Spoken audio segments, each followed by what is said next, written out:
오늘의 말씀은 출애굽기 12장 21절부터 28절까지의 말씀입니다.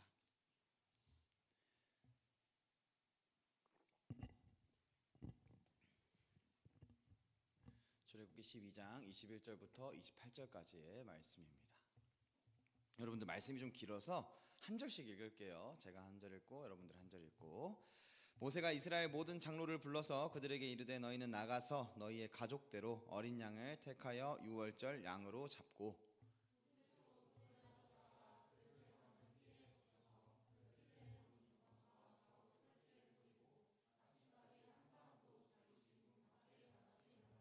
여호와께서 애굽 사람들에게 재앙을 내리려고 지나가실 때 문 임방과 좌우 문설주의 피를 보시면 여호와께서 그 문을 넘으시고 멸하는 자에게 너희 집에 들어가서 너희를 치지 못하게 하실 것임이니라.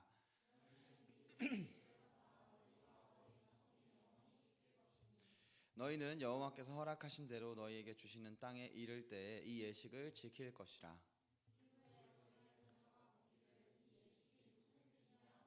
너희는 이르기를 이는 여호와의 유월절 제사라. 여호와께서 애굽 사람에게 재앙을 내리실 때에 애굽에 있는 이스라엘 자손의 집을 넘으사 우리의 집을 구원하셨느니라 하라 하매 백성이 머리 숙여 경배하니라. 다 같이 읽겠습니다. 이스라엘 자손이 물러가서 그대로 행하되 여호와께서 모세와 아론에게 명령하신 대로 행하니라. 아멘. 사랑하는 여러분, 우리는 누구 앞에 서 있느냐에 따라서 삶의 모양이, 여러분들이 행하는 태도가 바뀝니다. 삶의 태도가 달라지고 말하는 방식이 달라지고 삶의 선택이 달라집니다. 예를 들어서 여러분들 친구가 있죠. 친구 부모님, 친구 집에 놀러 간 적도 있을 겁니다. 근데 그 친구 집에 놀러 가서 우리 부모님한테 하는 것처럼 소파에 딱 집 들어가자마자 소파 누워가지고 와 배고파요 어머니 좀 뭐 좀 주시면 안 돼, 이렇게 못해요. 내 앞에 누가 있느냐에 따라서 우리는 삶의 모습이 바뀌어요. 우리 대위님, 우리 찬영 대위님 계시는데, 찬영 대위님이 이제 병사들, 자기가 돌보는 병사들 앞에서 어떻게 해요? 그냥 뭐 가오 잡는, 누가 가오, 잠깐만.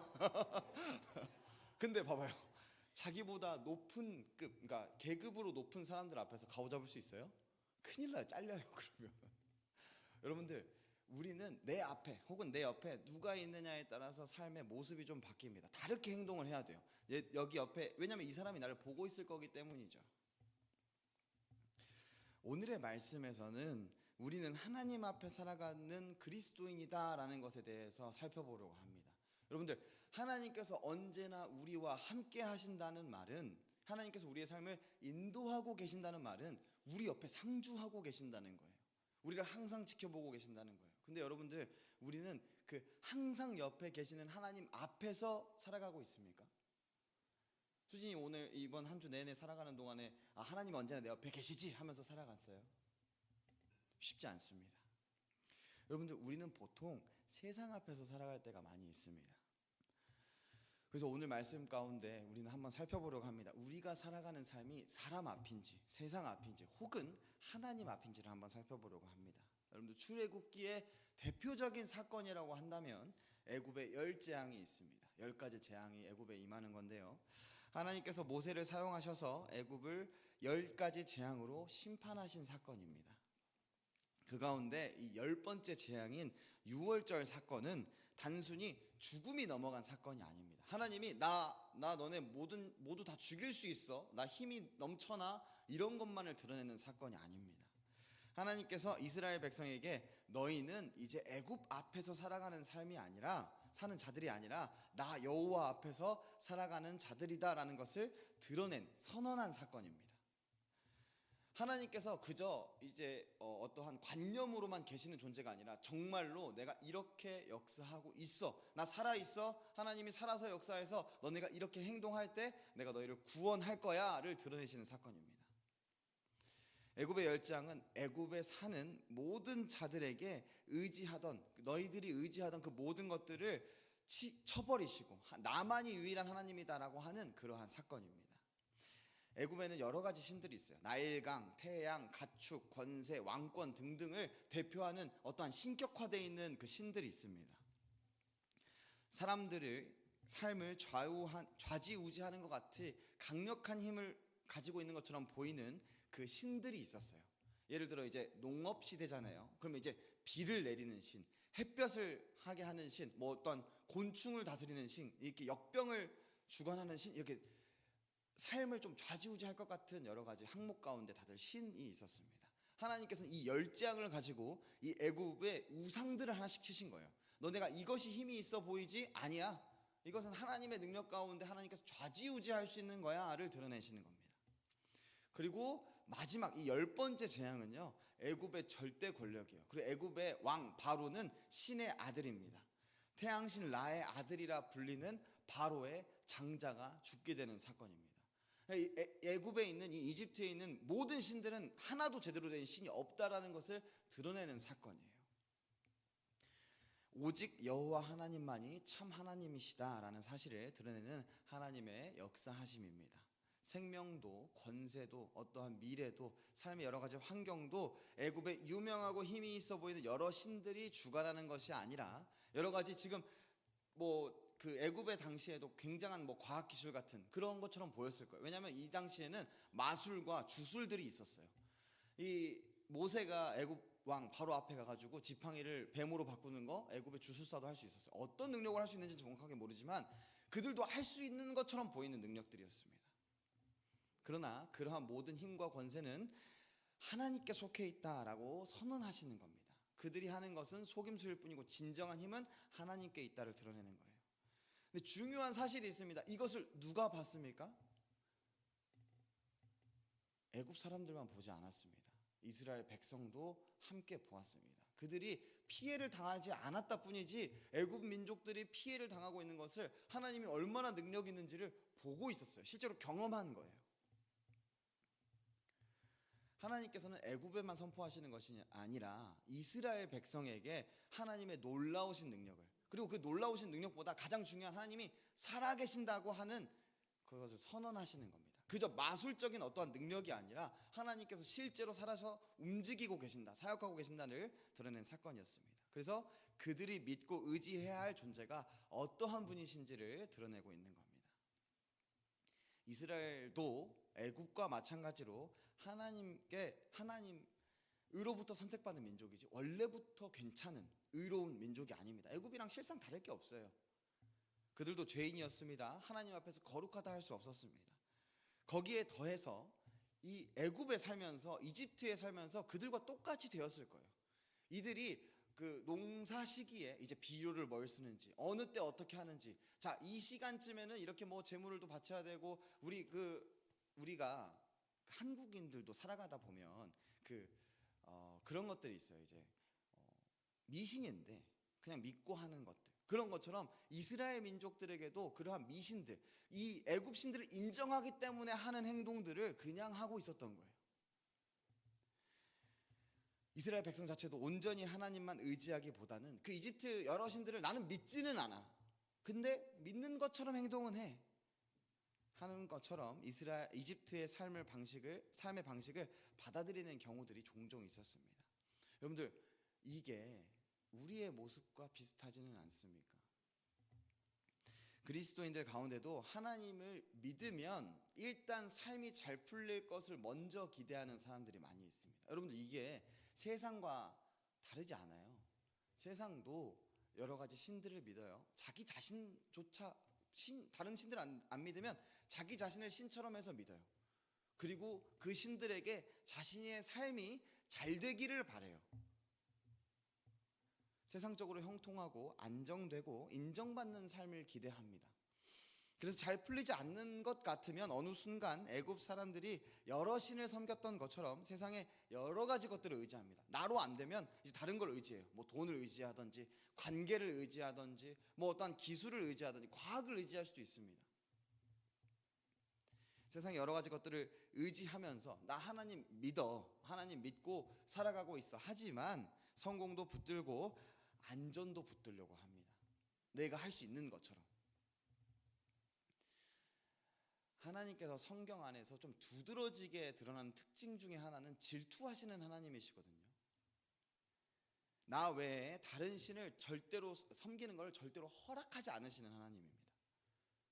그만큼 사랑하시기 때문에 너네가 이렇게 가다가는 계속해서 죄에 빠져서 죽음에 도달할 수밖에 없으니까 나를 봐라고 하시는 그 질투하시는 하나님이세요. 그래서 때로는 우리의 삶을 예수님 믿었는데 갑자기 그때부터 삶이 처박힐 수 있어요. 왜 내 삶이 이렇지? 너무나 어려운데 할 수 있습니다. 이스라엘 앞에서 애굽을 심판하는 것처럼 우리가 삶에 붙들고 있는 여러 가지 나 외에 다른 신들, 하나님 외에 다른 신들을 갑자기 내 눈앞에서 망가뜨리실 수 있어요. 내가 원래 의지하고 있던 것들을 못 의지하게 만드세요. 그래서 내 삶이 망가지는 것처럼 보이게 됩니다. 이스라엘에게 하셨던 것처럼 우리의 삶에도 오직 여호와 하나님만이 참 하나님이시다는 사실을 드러내시기 위해서 그렇게 하시는 겁니다. 하나님만 의지하며 살아가는 여러분들이 되기를 원하시기 때문에 그렇게 하시는 거예요. 하나님은 우리를 가장 선한 길로 인도하시는 분이지 우리를 망하게 하려고 하시는 분이 아닙니다. 여러분들, 우리는 분명히 믿어야 돼. 하나님은 내 삶의 모든 것을 허락하시고 그렇게 갈 수 있도록 인도하시는 분입니다. 그 가운데 하나님의 선한 뜻이 있어요. 그리고 하나님이 내 옆에서 살아계셔서 항상 보고 계시고 인도하고 계셔요. 근데 우리는 그 인도하심이 선하신 길로 인도하신다고 하시니까 잘 돼야지, 내가 하고 싶은 거 다 해야지, 내가 원하는 길로 가야지. 여러분들, 이건 하나님이 신이 아니고 내가 신입니다. 하나님은 우리를 살리기 위해서 여러 가지 그 우상들이 무너지도록 허락하시는 분이십니다. 하나님께서는 애굽의 열재앙을 애굽만 혼내시기 위함이 아니라 이스라엘에게도 경각심을 주기 위해서 보게 하신 겁니다. 아니면 이스라엘 안 보고 뭐 이렇게 이동하게 하신 다음에 애굽만 갑자기 쓸어버리실 수도 있어요. 그렇게 하나하나 심판 다 안 하셔도 돼요. 한 번에 그들의 군대를 몰살시켜 버리시든지 갑자기 국력을 낮게 해버리실 수도 있습니다. 하나님은 충분히. 이스라엘도 마찬가지로 심판받아야 마땅할 존재임을 기억하게 하시면서 그들이 섬기며 살아야 할 분은 오직 살아계신 유일하신 하나님뿐이라는 사실을 이 열 재앙 가운데, 그리고 이 마지막 10번째 재앙 가운데 드러내시는 겁니다. 이 10번째 재앙이 굉장히 특수한 게 있는데 장자의 죽음이에요. 여러분들, 장자는 내 자손이 사라지는 거예요. 이스라엘 민족 그 당시 시대에 있어서 장자가 끊어진다는 건 그 가문이 망가진다는 거예요. 물론 그 둘째와 셋째가 있을 수 있죠. 그럼 그때부터 다시 시작해야 돼요. 장자가 죽는다는 것은 우리의 후손이 끊어진다는 것이고 내가 죽는다는 뜻입니다. 하나님께서는 이 유월절, 이 장자의 죽음 가운데 어린 양을 잡아서 그 피를 문설주와 인방에 뿌리라고 하십니다. 여러분들, 그 피를 보면 그 집을 넘어가실 거라고 하는데 이게 합리적인 일인 것 같으세요? 왜 어린 양이지? 왜 피를 문설주와 인방에 뿌리라고 하시지? 왜 꼭 어린 양이지? 굳이 이렇게까지 해야 하나? 하나님께서는 그냥 대충 사실 피를 뿌리면 치우기 어려워요. 여러분들, 옷에다 피가 묻은 적이 있습니까? 이거 안 지워져요. 문설주와 인방에 뿌리는데 나중에 그 집은 계속해서 피가 묻은 집이에요. 왜 굳이 이런 상황을 만드셨을까요? 어린 양, 흠없는 어린 양은 여러분들 저번에 한번 이야기했는데, 어린 양이 흠없으려면 이 어린 양을 집안에서 키우지 않아요. 밖에서 들판에서 키웁니다. 걸어 다니다가 가시 하나만 찔려도 흠이 있는 어린 양이에요. 이 어린 양 얼마나 뛰어다닐 겁니까? 이 흠없는 어린 양으로 키우려면 아주 많은 노력이 들어갑니다. 아주 많은 관심이 필요합니다. 그 귀중한 양을 굳이 잡아서 굳이 문설주와 인방에 뿌려야 됩니다. 치우기도 어렵게. 여러분들, 이렇게 행해야 특별한 가호가 있는 걸까요?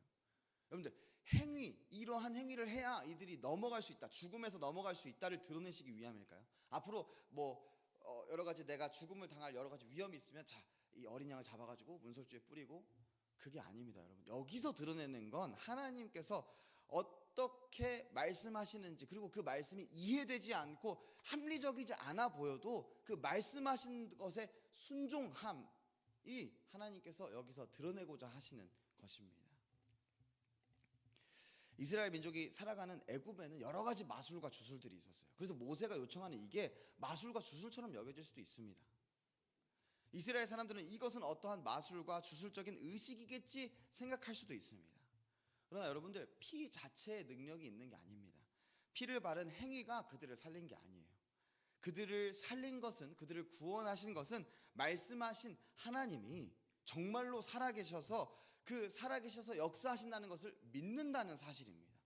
그렇기 때문에 굳이 안 해도 되는 이런 행동들을 굳이 한 거예요. 이상해 보이는 그 행동들을 굳이 한 겁니다. 나중에 피 어떻게 닦아요? 그 어린 양 나중에 또 다시 해야 되는데 어떻게 길러요? 하나님이 살아계시니까, 하나님이 하라고 하셨으니까 하는 겁니다.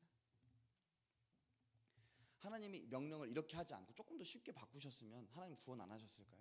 구원하십니다. 하나님께서 무슨 말씀을 하셨는데 어떠한 방식으로 요구하셨는지 상관없이 요구하신 그대로 순종할 때 하나님께서는 구원하심을 드러내시는 것입니다. 여러분들, 그 밤은 원래는 다 죽어야 되는 밤이에요. 모든 장자가 싹 쓸려나가는 밤입니다.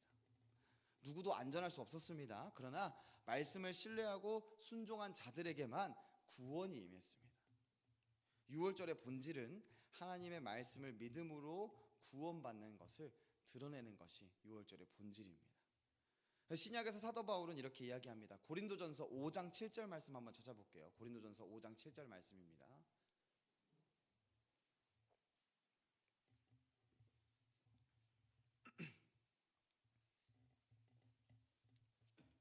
고린도전서 5장 7절 우리 함께 다 같이 읽어보겠습니다. 너희는 누룩 없는 자인데 새 덩어리가 되기 위하여 묵은 누룩을 내버리라. 우리의 유월절 양 곧 그리스도께서 희생되셨느니라. 아멘. 여러분들, 그 유월절 어린 양, 우리에게는 그 유월절 어린 양이 예수 그리스도입니다. 흠없는 어린 양, 뼈가 꺾이지 않은, 피로 말미암는 구원, 죽음이 넘어감, 이 모든 것이 예수님 안에서 성취됨을 우리는 알 수 있어요.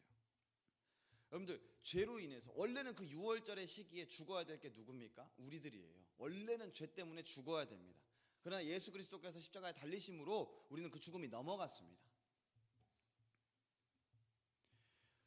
우리가 받은 은혜가 그 이스라엘이 받은 은혜와 동일해요. 원래는 우리가 받을 수 없었지만 굉장히 이상한 것들을 지키라고 하시는데 그냥 믿고 지키는 그 순간에 바로 구원을 얻을 수 있는 놀라운 은혜입니다.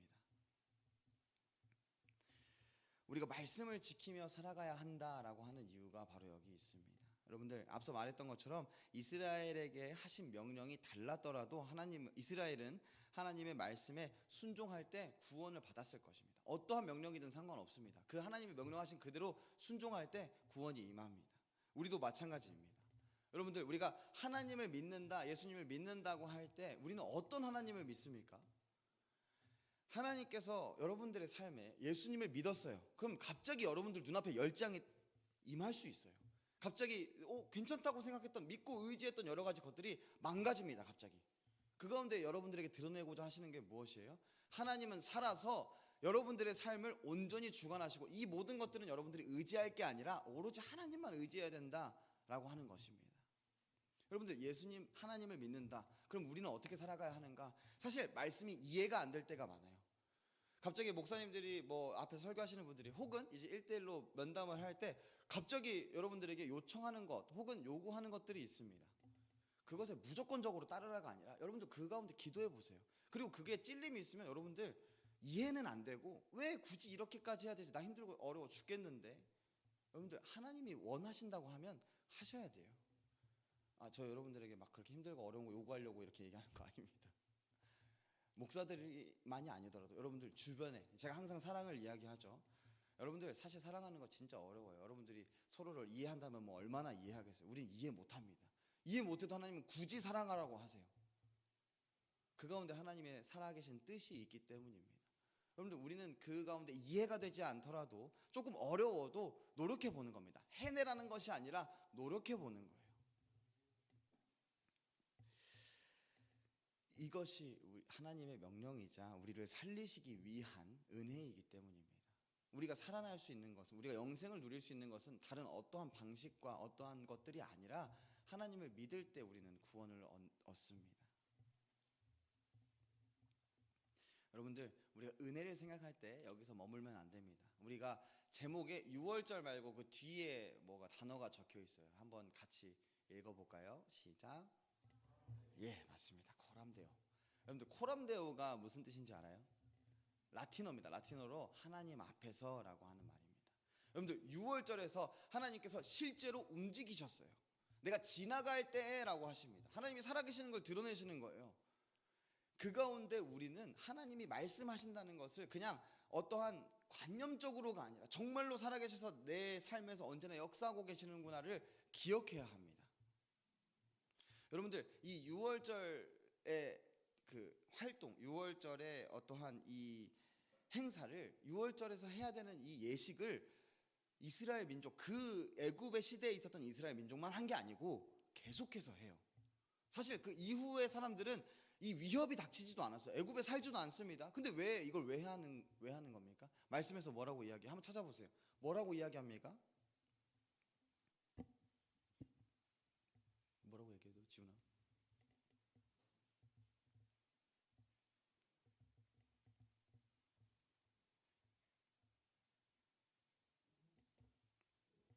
24절부터 읽겠습니다. 너희는 이 일을 규례로 삼아 너희와 너희 자손이 영원히 지킬 것이니 너희는 여호와께서 허락하신 대로 너희에게 주시는 땅에 이를 때 이 예식을 지킬 것이라.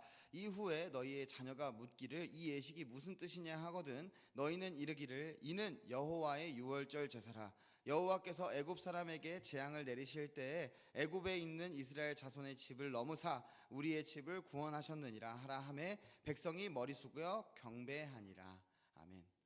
여러분들, 하나님께서 살아계심을 계속해서 알리는 겁니다. 그 후손에게도. 여러분들, 우리가 말씀을 지키는 게 이러한 예식들입니다. 여러분들, 우리가 예배를 드리는 게, 우리가 기도하는 것이 살아계신 하나님을 인정하는 태도인 거예요. 이 6월절의 예식을 이 이후에 이스라엘 백성들이 한 건 살아계신 하나님이 우리의 삶을 계속해서 역사하고 계십니다 하는 예식인 것입니다.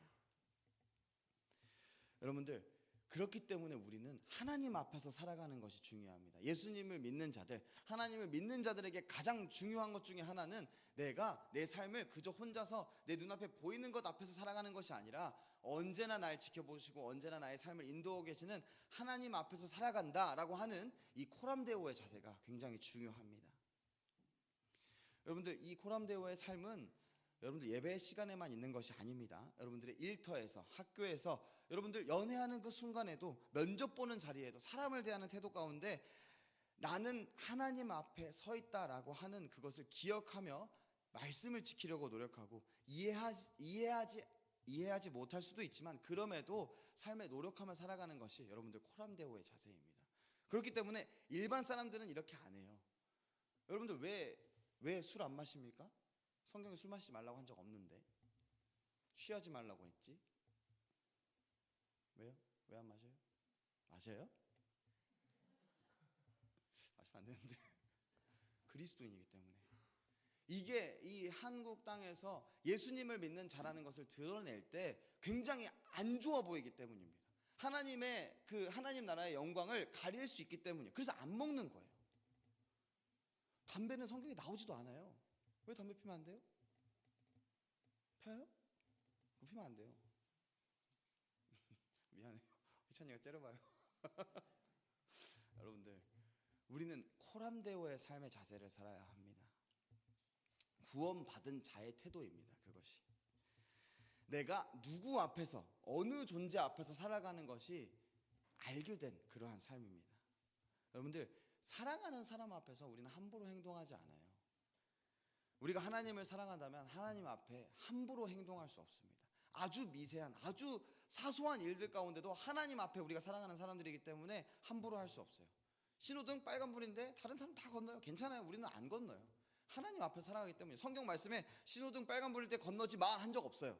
그러나 하나님께서 무엇을 원하실지 여러분들이 생각을 해보았을 때 이것은 하나님이 원하시지 않는 것 같아 하면 우리는 안 하는 겁니다. 하나님 이것을 원하시는 것 같아. 그럼 내가 불편해도 하는 거예요. 힘들고 어려워도 노력해보는 겁니다. 완수해내라는 말이 아닙니다. 여러분, 완벽하게 해내라는 말이 아니에요. 여러분들, 문 설주와 문 인방에 뿌리는 것을 어떠한 각도로 어떻게 정확하게 딱 이렇게 말 안 하셨어요. 문설주와 문 인방에 뿌리라고 하셨어요. 각자의 모습이 다를 수 있습니다. 그러나 하나님 말씀 앞에 우리는 노력하는 삶입니다. 그것이 코람데오의 삶입니다. 여러분들, 실수할 수 있고 넘어질 수 있습니다. 그러나 괜찮겠지 하면서 고치지 않고 계속 반복하는 태도로 살아가는 삶은 하나님을 사랑하는, 하나님 앞에 살아가는 자의 삶은 아닙니다.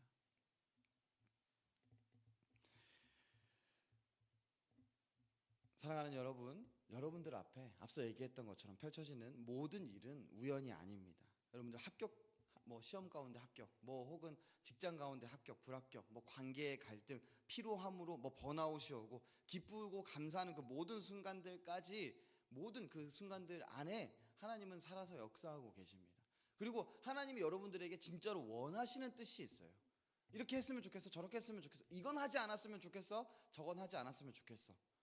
여러분들, 그 하나님의 마음을 알아가고 그 가운데 노력해 나아가는 여러분들이 되기를 소망합니다. 알아가는 것은 여러분들이 하나님 앞에 나와야 돼요. 그냥 여러분들이 아무렇게나 살아가고 있는데 하나님이 갑자기 옆에 귀에다 대고 이렇게 하면 안 돼 하실 때도 있는데 항상 그러시지 않아요. 여러분들, 관계는 서로 쌍방입니다. 하나님 왜 말 안 해주세요? 나 말 안 해주니까 모르겠는데요. 여러분들, 구해야 됩니다. 하나님은 그냥 말하실 때도 있지만 우리가 구함을 기다리실 때도 있어요. 여러분들, 하나님께서는 언제나 여러분들의 삶의 방식을 보고 계십니다. 그 가운데 여러분들이 하나님 앞에 살아갈 것을 원하십니다. 여러분들이 안 살아갈 때 심판하시려고 보고 계신다는 게 아니라요, 그 가운데 여러분들이 얼마나 노력하는지 기쁨으로 보시고 싶어 하세요. 여러분들, 누구 앞에서 살아가고 있습니까? 우리의 삶이 지금 애굽 신들 앞에서 살아가고 있지 않습니까? 혹은 세상 가운데 세상의 기준으로 살아가고 있지 않습니까? 여러분들, 하나님의 기준으로 살아가는 여러분들이 되시기를 바랍니다. 어느 순간에나 하나님 앞에서 살아가는 여러분들이 되시기를 바랍니다. 우리에게 필요한 건 더 많은 지식이 아니라 하나님이 살아계신다는 사실을 믿고 그 앞에서 반응하는 삶, 코란데오의 삶이 우리에게 필요합니다. 6월절 밤에 죽음이 넘어간 것처럼 예수 그리스도 안에서 사망이 넘어간 자로서 우리는 하나님 앞에서 살아가는 자들이 되어야 할 것입니다. 여러분들, 그것이 구원받은 성도의 삶이자 그리스도인의 삶입니다. 한 주간 또 살아갈 때 여러분들의 삶에서 하나님 앞에서 내가 굳이 하거나 굳이 하지 않거나 하는 삶을 노력하며 살아가는 여러분들이 되시기를 바랍니다. 그리고 셀 모임 모였을 때 그거 얘기하세요. 내가 굳이 이렇게 살았어, 힘들어 죽겠다. 그리고 나중에 또 내가 굳이 이렇게 살았는데 하나님께서 안 될 것을 되게 하셨어요. 여러분들, 이스라엘이 이집트에서 나올 수 있는 게 안 될 일이었어요. 그 어느 누구도 그 당시 이집트를 아무도 침략할 수 없습니다. 공격할 수 없어요. 가장 강한 나라예요. 그걸 넘어가게 하시는 분이에요. 여러분들의 삶에도 그럴 겁니다. 여러분들 굳이 살아가세요. 굳이 하나님 앞에서 그것을 또 셀모임 가운데 나누고 또 그 가운데 또 은혜 받고 서로 또 돈독해지고, 주일날만 연락하지 마시고 오니 안 오니 이거 말고, 잘 와서 안녕 이거 하지 말고 평소에도 좀 관심을 좀 가지고 이렇게 살아갈 수 있는 여러분들, 서로의 코람데오의 삶을 이렇게 독려할 수 있는 여러분들이 되시기를 소망합니다.